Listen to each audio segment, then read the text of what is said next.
All right, good afternoon, everybody. All right, my name is Courtney Biscardi. I'm the Executive Vice President for the Urban League of Broward County and a proud board member of the Community Reinvestment Alliance of South Florida. So good afternoon. Glad that you're here with us for this luncheon today. I'm coming before you for a very important message. I also serve as the membership chair of CRA SF, so I gotta ask you if you're a member. Any members in the house, raise your hand if you're a member. Okay, I see. So this is gonna be some work for me, is what you're telling me. I've gotta get into straight recruiting mode, and so if this is your first time with CRA SF, please don't let it be your last time. There are multiple opportunities to connect with individuals and organizations in this community that are doing great work. And so we want to be one of those groups that you're connecting with. If you're not sure why you want to be a member, let me give you a couple of reasons. The first is because knowledge is power. Do we agree? You learned something this morning in your sessions. Did anybody learn something? Yeah. Awesome. I got to participate in a powerful small business session, and the panel and education was phenomenal. So I encourage you to keep learning on this journey. Also, training and development. Throughout the course of the year, we will bring training opportunities for your company to grow and learn and network with other organizations. And so you gotta be present. You gotta be at the table. And talking about being at the table, have you ever heard the saying, if you're not at the table, you're on the table? Anybody hear that? No words were more true, right? And it's critically important as we talk about community reinvestment, because funding, how dollars are allocated in local communities. If you're not at the table with a voice, you may lose an opportunity to do the great work that you do every day. So let's make sure that you're a part of this work and have a voice at the table. One of the best parts about being involved with the Community Reinvestment Alliance of South Florida is that we work very closely with the financial institutions. And when they have the opportunity to do community benefits agreements within communities and start negotiating the good work and activity and investments that have to happen locally, you can be engaged in that process. And this organization has been very successful in working with financial institutions in that regard. You will also have access to the national organization, NCRC. You heard it talked about earlier. There's a phenomenal annual conference, multiple publications and resources that you can be connected to. And so today, and actually even post today, you can have the benefit of a dual membership. Somebody say a twofer in the house, a dual membership. So if you say yes to CRASF, you can also have the benefit of connecting to the national organization, NCRC, for a very, very low price. We have membership opportunities for nonprofits and also for affiliated organizations. So we want you to check out our website. If you're not sure how to get there, go ahead and CRASF in your Google search and you can get there, or .org it. Down the hall, there is a networking room, so at the conclusion of this event, you will be able to actually do it today, right on site. Don't miss your chance. Networking in the Caribbean Palm A room. It's down the hall, so come see us at the end. If you're not a member, you got to be. So talk to your members and tell them why it's so important that you're at the table. Thank you so much, and I look forward to engaging with you this afternoon. Let's eat.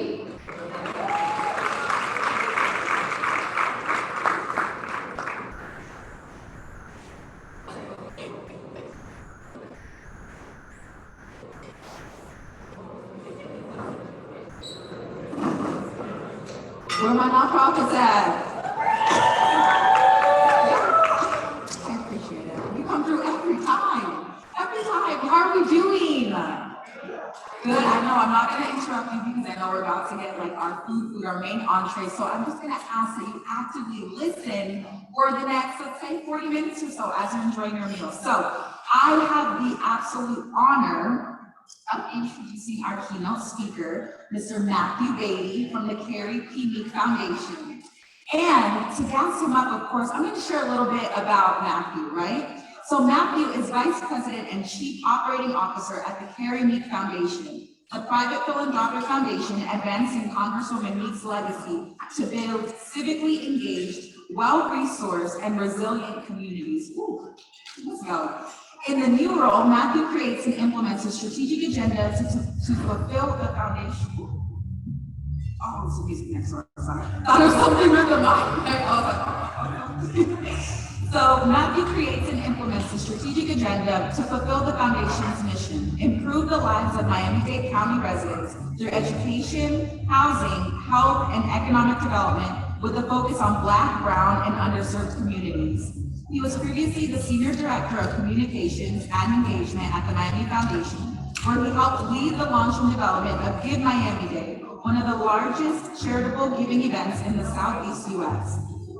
A native Miamian, Matthew attended the Cushman School, where he now serves on the Board of Trustees, Ransom Everglades School, and earned his BS in Management and MBA in Marketing at Florida A&M University. And he rattlers in the house, and so I went to state, but you know, it's right across the tracks, so we're family. He was named one of South Florida's 40 under 40 Black Leaders of Tomorrow by Legacy Magazine of the Miami Herald, and included in the Best of Miami Unsung Heroes by Miami Today. Matthew was also selected to Class 5 and the Board of Governors for Leadership Florida Connect, the premier statewide program for educating, engaging, and inspiring Florida's top emerging leaders. Ladies and gentlemen, it is my absolute honor to bring to the stage Matthew Beatty.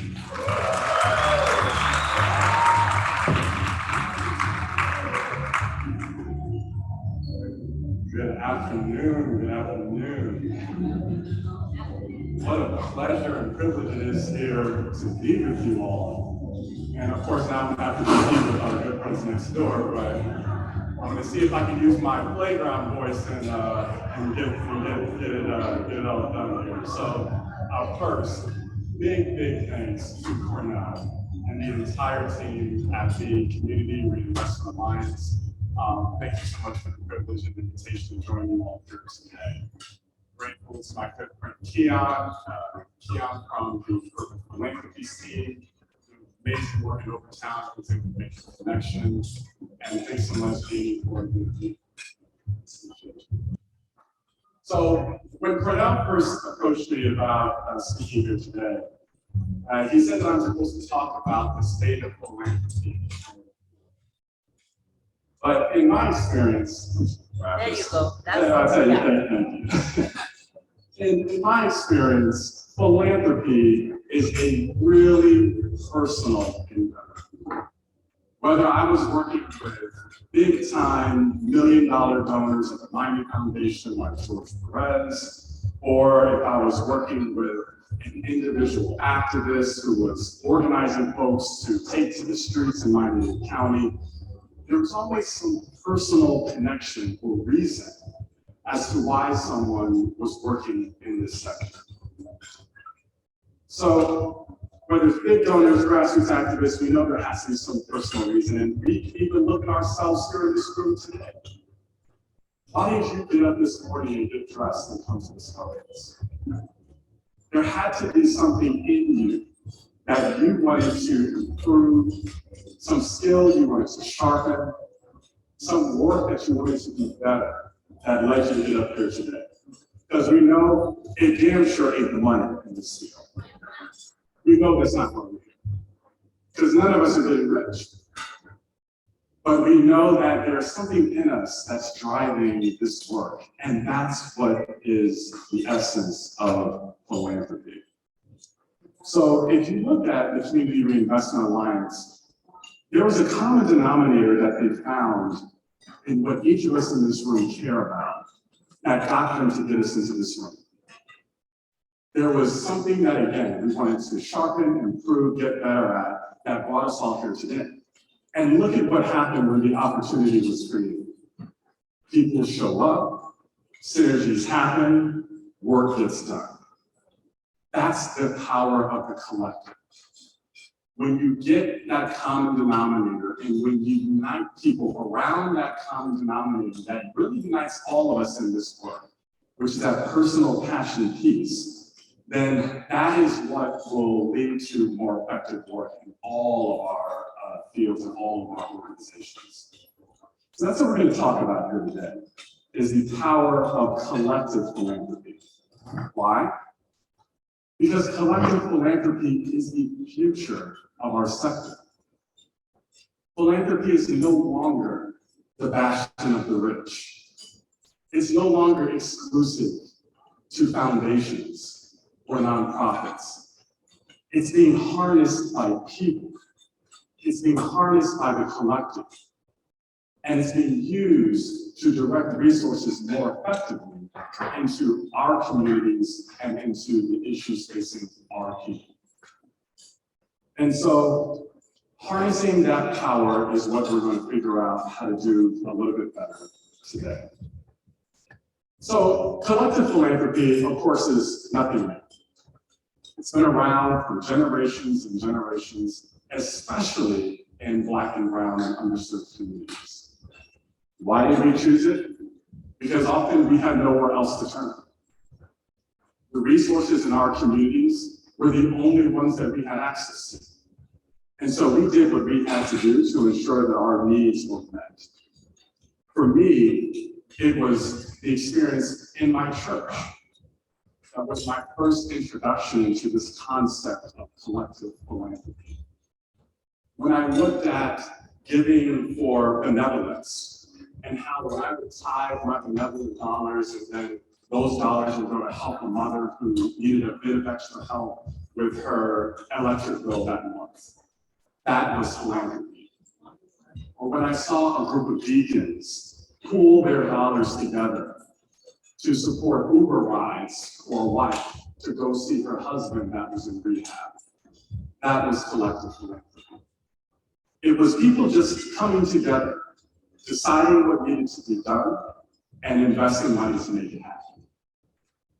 So that desire to give back also led me to my first big job after school, which brought me to the Miami Foundation. And there, about a month after I got on board, we started planning Give Miami Day. Give Miami Day, for those, put show of hands. Who's familiar with Give Miami Day in this room? All right, see a few participants in here as well. I see yes, there in the back. But so we all know Give Miami Day is an online giving platform where on one day, anyone can go to givemiamiday.org and give and support one of hundreds of nonprofits that are registered there. And of course, organizations are organized into the issue areas that they work on, so that it's easy for donors to find them. Now, in that first year, we had absolutely no clue what we were doing. We put out the call, we said, hey, local nonprofits, we've got this fundraising platform that we're going to try out. Do you want to join us? Thankfully, 300 organizations responded, and a month later, those 300 organizations raised $1.2 million in 24 hours.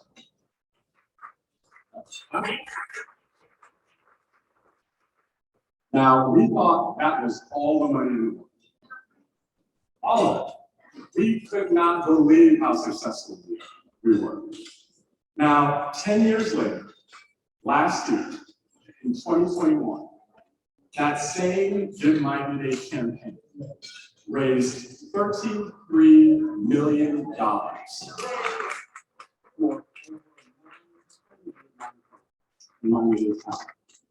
In the past 10 years, Give Miami Day has raised now over $100 million in unrestricted funding. The kind of funding that all of us in this room need. That isn't dictated to you how to use it, that is flexible so that you, as the expert in your community, can deploy it where it needs to go. So that's the power of collective philanthropy. It drives resources right when and how they are needed. And if you looked at the budget at the Miami Foundation for Give Miami Day, you would laugh. You'd laugh. They make magic over there to make that day happen for the greater Miami community. But what is so magic about that day has little to nothing to do with the Miami Foundation. That day is magic because no one owns it. Miami now owns that day. And every resident, every nonprofit, every activist, every individual who gets $25, $50, $100. That's who runs and owns Give My Unit. And that's the magic that makes it work, the collective. And so, as we look at these philanthropic platforms that are based on the collective, the question is, how can we harness this to drive work in our communities, for our organizations, and for our people? That's the case study that we're going to look at a bit today. And I absolutely want this to be a conversation. So I'm going to leave some time at the end for questions, and so we'll have some dialogue as well. So the Carrie Meek Foundation. About 20 years ago, the Carrie Meek Foundation was founded to advance the long-term legacy of Carrie P. Meek. For those unfamiliar, Carrie Meek was the first Black woman elected to the United States Congress since Reconstruction. She was a fierce champion for programs and initiatives that improve quality of life for Black and brown people and underserved and marginalized communities. She especially was focused on issues around health, housing, community and economic development, and education. And as many of you know, our beloved Congresswoman took her rest last year in December. And now we are more convicted than ever to ensure that all that she worked for in her 95 years of service to the state and to this nation, that it continues to live on.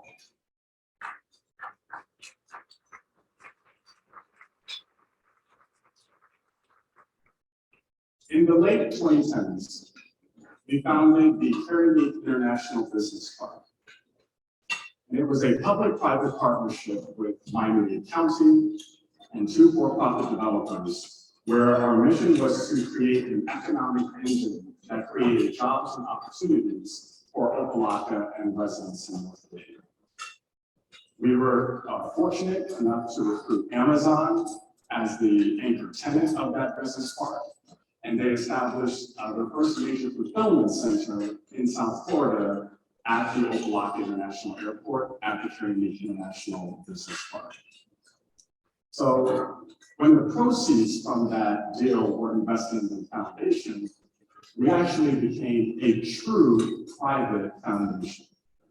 And that's when I was brought in about a year ago to lead the expansion of the foundation, now with this new mission to focus on systems and communities, to look beyond individual programs that we were supporting and were effective, but now to think how those programs interrelate with government, with the for-profit sector, with residents, and understand how we can lift up communities as a whole.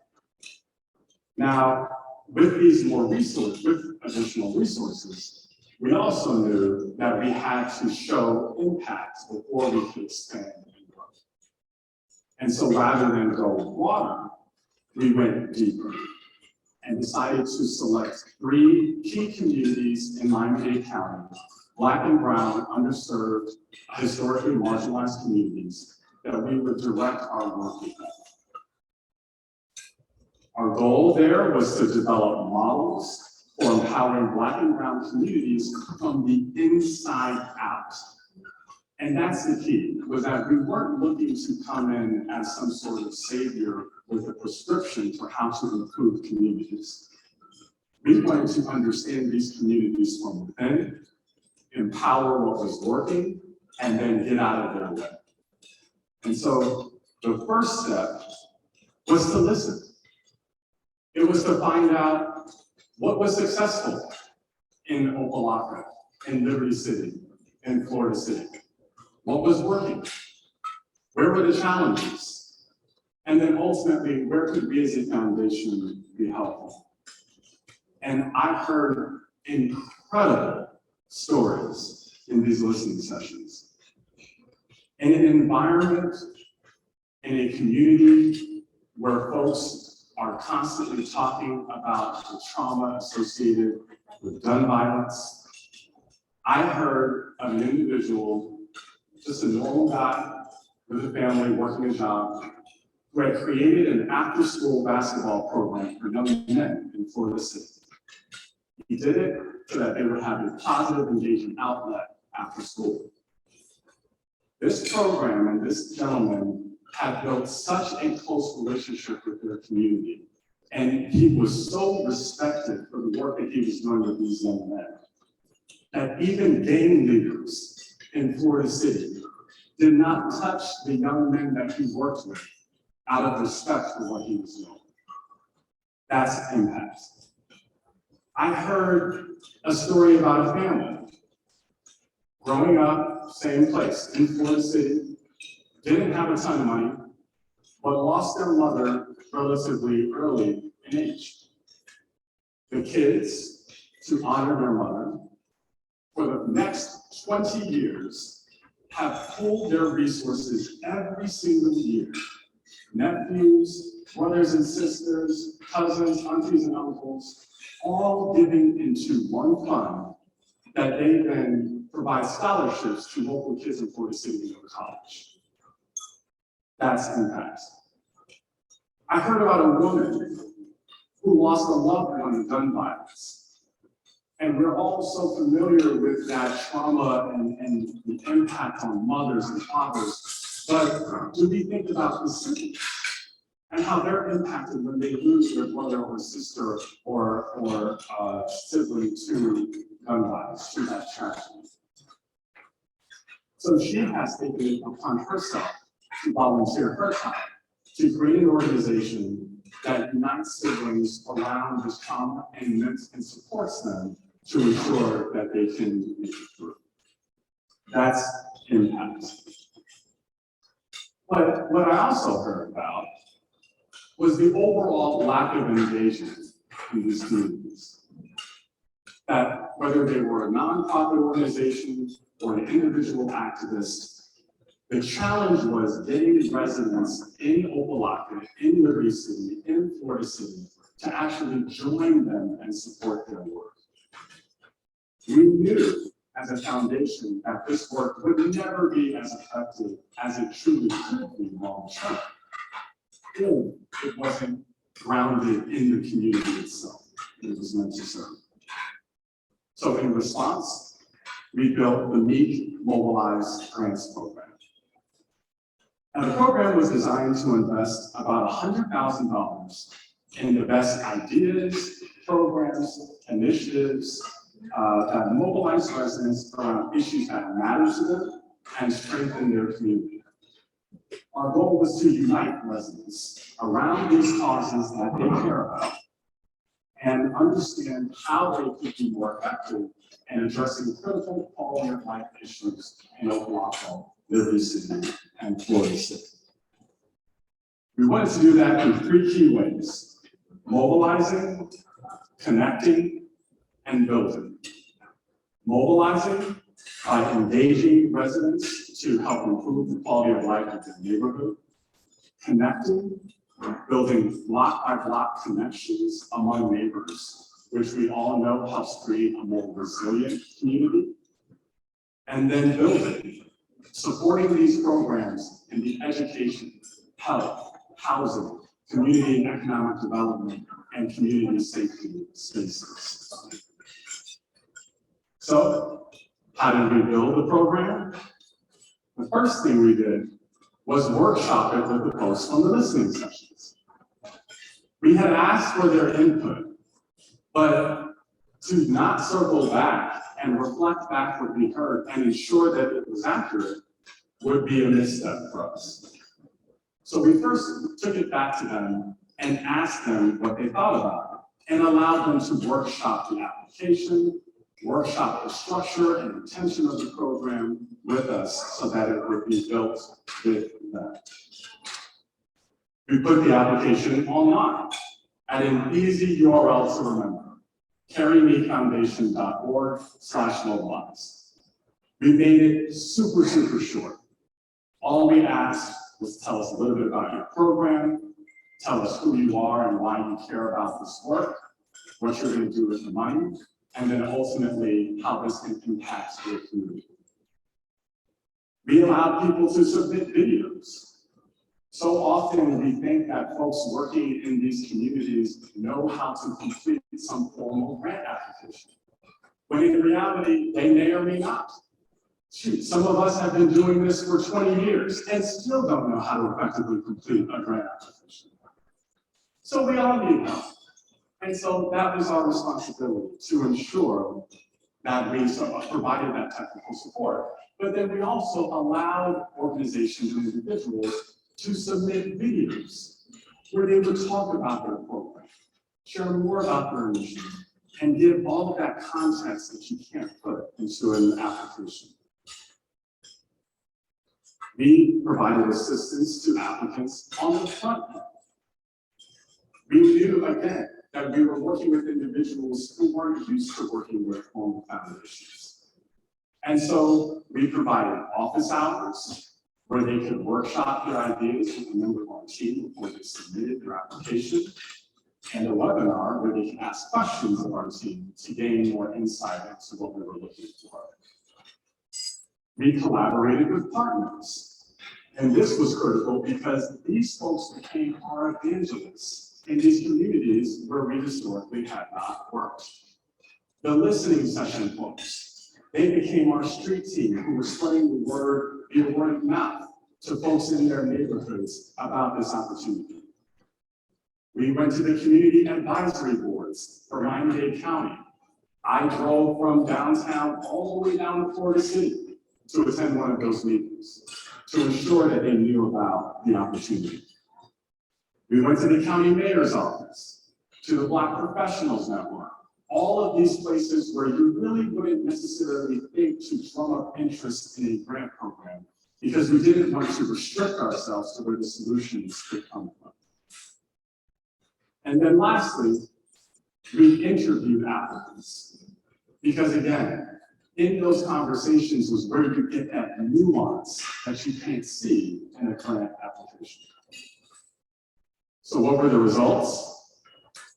We received 120 applications to the program, completely blown away. We expected about 20 per community. We received 40 from Florida City alone. That underscored the huge gap in funding for this kind of grassroots work in these Black and brown communities. 1 in 4 applications came from a business owner, or a resident, or a group of folks who had no connection to a 501c3. And those were the folks that we were looking for, because in the listening sessions, we understood that not all of the work that was effective in Black and brown communities was actually being done by 501c3s. Now, a lot of it was being done by folks who were working full-time jobs, who were just volunteering their time, who were working with their local church. Nowhere was there any prescription for the type of organization that it took to make an impact in your community. The total ask, $1.1 million. Our total investment, about $100,000. That's $1 million difference between what we had available and what the people needed. That's the gap that we're dealing with in our communities, and that's the gap that we're going to talk about how we can help close. But our work won't stop there, because once we make these grants, we plan on building a cohort. So we want these individuals to not only work with us as a foundation, but also to work with each other and to understand where the synergies are in their programs, so that all these rising tides lift all of us in the community. So what are the lessons that we can pull out of the Meek Mobilized Grants program that talk about optimizing collective philanthropy for Black communities? Of course, any of these lessons would be premature. Understand that we still don't know how effective a lot of these grants will be. We still don't know the barriers that we will face as we seek to stand up these programs. But we know that we are on the right track as we get started. So, first, We have to build equity into the initiative. The online application wasn't equitable because it was online. It was equitable because it was short and it was mobile friendly. We got to think about that digital gap that may be present in folks that we're looking to work with in these communities. That in some of the listening sessions, an individual had to connect into a Zoom session both through their laptop and their phone because the Wi-Fi in their home was not strong enough to have the video flow through their laptop. So we got to think about how we can adapt these programs and build them in a way that they're equitable and accessible to folks who usually don't have access to these kinds of resources. Second, we made sure that anyone could apply. We have to stop thinking that we know where the solutions are going to come from. 501c3s do not have all the answers in our communities. If they did, we all wouldn't be sitting here today because the issues would be solved. So we've got to open up our thinking and realize that solutions come from the public sector. Solutions come from the for-profit sector. Solutions come from individuals, residents, activists. Those are the folks who have been doing this work for generations without any institutional support from folks like us. And that's who we need to make sure get the resources to do the work. Then we had the webinar and the office hours. And that was to ensure that we didn't just create the opportunity and put it out there and say, okay, community, we have the grant program, complete your application, we look forward to seeing your submissions. If you never experienced a formal grant program, never understood how to complete a grant application, or never worked with a formal foundation, never gotten that type of support for what you're doing in your community, then that may not necessarily be an opportunity. There may be all manner of barriers intrinsic in how that program is set up that could prevent that individual from applying. So you are responsible for taking your opportunities to your beneficiaries. You have to ensure that they get the support that they need to take advantage of it. That means making the effort, sitting down with folks, helping them with applications, helping them get access to your resources. You have to go that extra mile if we're going to be equitable in our work. And then, lastly, we have to center the community first, not you and your mission. Because this work isn't really about us. This work is about our communities and the people who need help and the people who need additional resources and don't get access to the same opportunities as other communities. That's our mandate. And so we have to go in listening and learning before you leave. It's not about going in with a prescription. It's understanding that a lot is already working in our communities, and that if we continue to give wind and energy to those efforts, then we can actually empower these communities from the inside out. Then we have to go in with local partners. And that's why we had the listening session folks develop a program with us. Because if it's built for them, they should be a part of building it. That way we ensure that we hit it right off the gate. And that we're not in our little ivory tower and in our bubble, assuming that we know what our community needs are, rather than simply going to our communities and asking them. Then we can never stop iterating. All of these are design thinking tenets. We've got to stop thinking that once we created the program and stood up the thing, that then therefore our work is done. Because we're going to encounter barriers, We're going to encounter challenges that we didn't foresee. So we've got to constantly be looking at our programs and initiatives and be willing to blow them apart, be willing to reset, and be willing to remake and reshape because we've learned something new. The more responsive we are, the more we ensure that we're actually meeting the needs on the ground and not making assumptions in our little bubbles. And then lastly, you gotta lead with relationships. This work is not about dollars and cents. It's not about numbers and statistics. It's about transforming people and transforming lives. It is not going to get done by simply following the KPIs and following the measures. We have to build relationships with people. We have to go out into our communities and meet the folks who we want to serve and work with, and understand who they are, understand why they are experiencing the challenges that they're experiencing, and why they have decided to take those challenges and inspire change from it, and do the work to bring that change to fruition. There's nuance in there that can help inform our work and make it better, but we first got to build that relationship.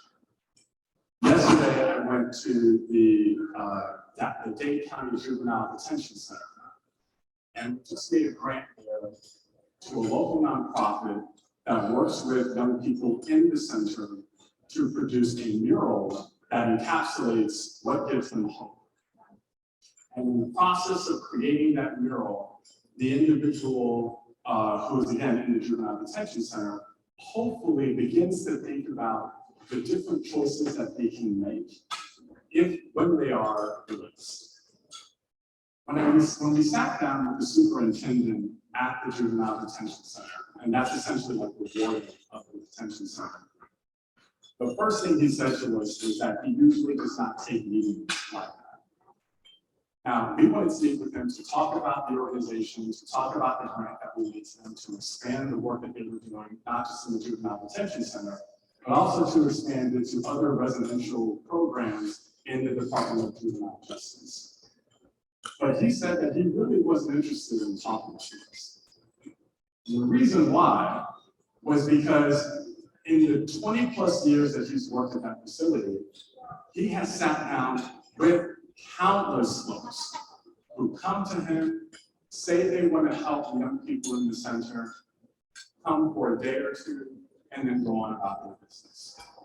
They come, they bring TV cameras, they take pictures, they post on Instagram and Facebook, and they never return.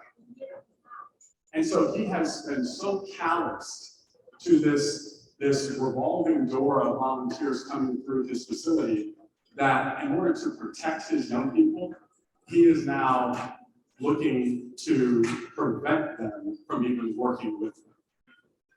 So in our meeting, we had to build a relationship because we had to build trust. He didn't trust me because he didn't know me. But once we sat down and before we talked business and before we talked about the grant, we said to each other, you know what? Just tell me a bit about yourself. How is it that you came to this work? Where did you grow up? Why did you get it? Why do you wake up every day and dedicate your life to rehabilitating young people that society has forgotten and tossed to the wayside? And in that conversation, as we began to build that trust, all of a sudden, the grand conversation came to fruition. And it was organic. So if we lead with relationships, if we lead with that trust, you will find that it makes the work easier and more effective. But you've got to physically show up. We have to stop dictating to communities from our ivory tower offices. We have to get out of our cars, stop driving by these communities on I-95 and 595, and actually meet the people who we are serving. That is when we will learn What is wrong with everything that we're doing? Don't tell us. I promise you. Because they told me. They told me, and that's why we built the program the way that we did. Because philanthropy isn't working for those communities. It's not. So we've got to be more responsive to that. But we know that the only way to really get that nuance to build a better is going out into these communities and building these relationships. But we know we got to find that common knowledge that we talked about. We know that whether it's beneficiaries or funders, we've got to hear the commonalities about what people care about. And that's what happens when you go and listen. You learn that there are some trends that you can see across communities, across individuals, that then we can zero in on and understand how to push on those commonalities and then actually get impact, not just in the work that we're doing, not just in our lane, but across other lanes, across other organizations and other fields of work, so that all. So as I close, we got to remember that philanthropy, at the end of the day, is personal. And that collective philanthropy only works when every individual, every organization, every activist, every company, when everyone stands up, does their piece, brings their brick to build this house, then all of our work is more effective. Think about it like a human body. The hand trying to do what the liver does makes no sense. Just like the foot trying to do what my brain does makes absolutely no sense. My body only works when my hand does what my hand is supposed to do, when my feet do feet things, when my brain does brain things. That's when the body is working in synergy. And so if you're working on housing, work effectively on housing. Make housing more equitable in our communities and for our people, and work that way. If you're working in education, open up opportunities for young people who historically have not had that. Do that work and understand how what you're doing connects to what that person in housing is doing. If you're working economic development, create those economic opportunities, create those jobs, but don't forget that a job is connected to where a person lives, is connected to where a child goes to school. All of this work is interrelated. And so we've got to get on the same page and really understand how we can work together. But every single person in this room is needed. If you're raising your voice on social media, we need you. If you're running a nonprofit, we need you. If you're simply working with your family members and volunteering at your church, we need you. So whatever you do, bring your brick. Bring your brick. Help build this house. And then let's together build more equitable communities for all of Florida. Thank you.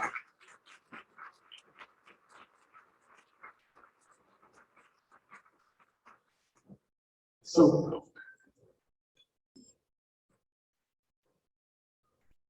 thank you so much, Matthew. Questions?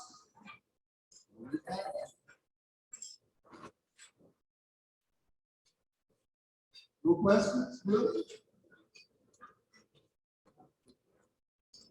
So, Matthew, I have.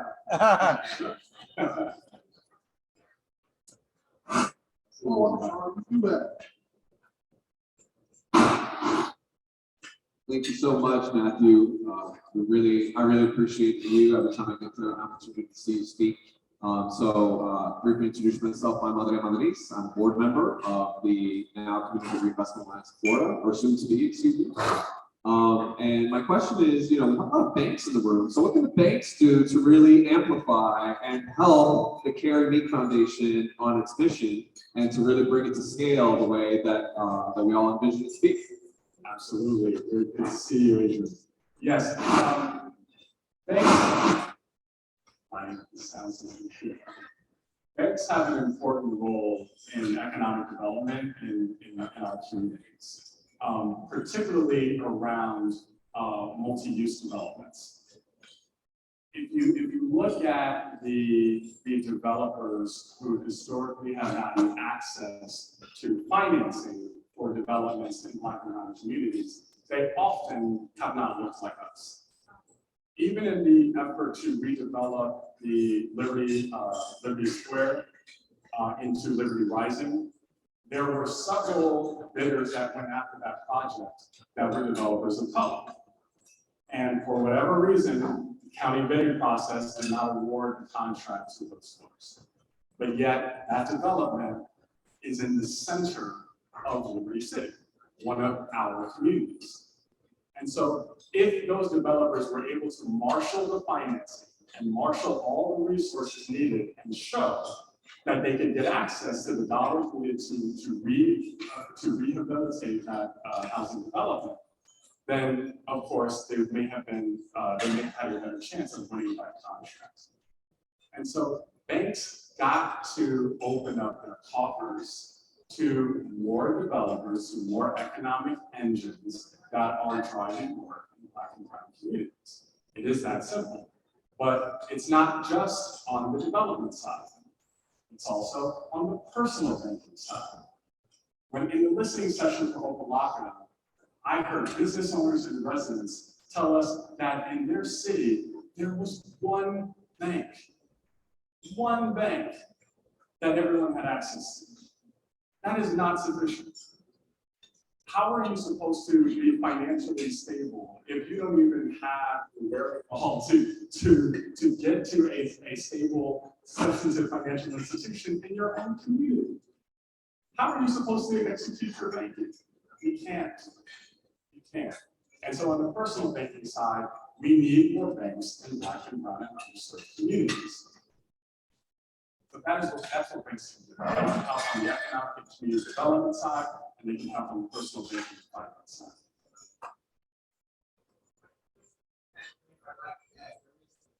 Program called Bank on Miami that's supported by all of the local banks. Provide banking opportunities for everyone, but specifically second chance accounts for people who may have had problems in the past. So there are solutions out there, and banks are actively looking to engage that up. So I just want to put that out there.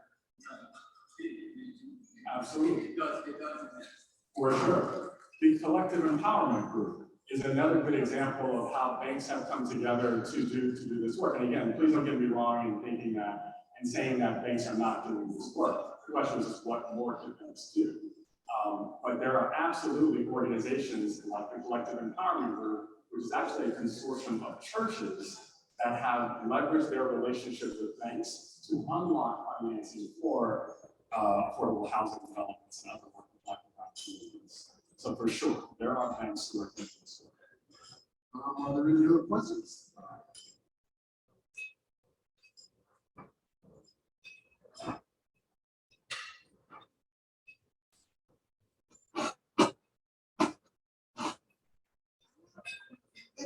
Good evening or good afternoon. My name is Dr. Katrina Touchdown, representing the city of West Park.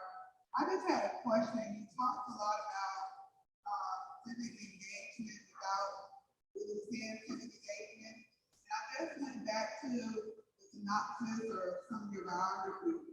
What keys or calls that you can give on how to get our Black and brown communities more civically engaged?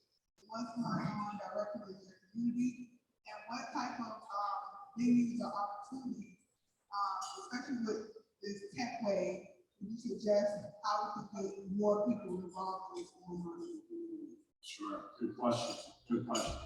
So I've learned through the Miami Day, through other initiatives and programs that I've launched at the Miami Foundation, now at Carrie Meek Foundation, that the key to engagement, particularly in South Florida, is you gotta meet folks where they are. And the challenge is that between the traffic down here, which is a drain on our time, so if you're trying to get someone to show up at a commission meeting after work, and they've already spent an hour trying to get home, we're not going to do that. So you gotta create ways to engage that are simple, clear, and meet folks where they are. Often, one of the most effective ways to do that is through digital means. That's why Give Miami Day works.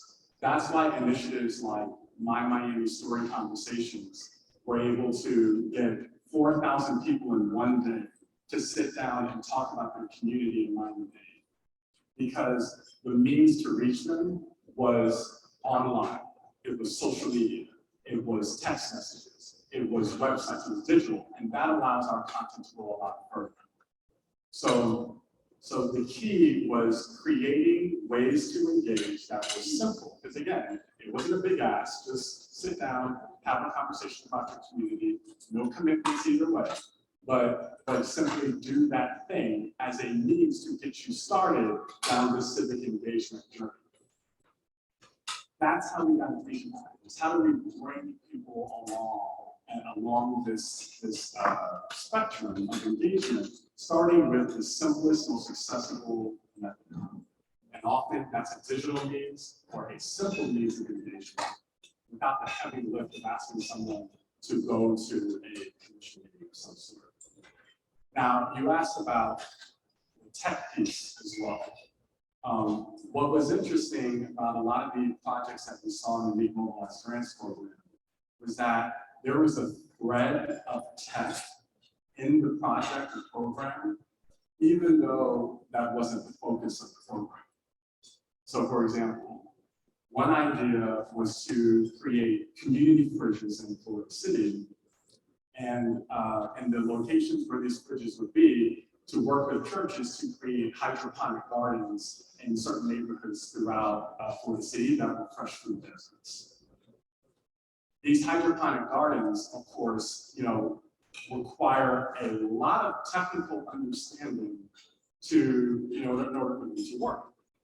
And so, yes, that is not necessarily the kind of tech innovation startup organization or project that we think of when we think of where Miami-Dade is heading in this tech evolution. But there's some implications there for technology that if you could work with a young person to work on a hydroponic garden, that may plant that seed that then gets them interested in tech and then helps them become an innovator and creator in that space.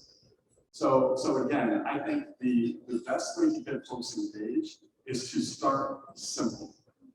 Start with something easily accessible, get it to them, meet them where they're at, and think about how you can then take that one small action and then scale it and scaffold it so that they can be more engaged long term. Thank you, Matthew. We greatly appreciate you for coming down and some valuable time and enduring the traffic from downtown Miami. I think this was up, and would you please give Matthew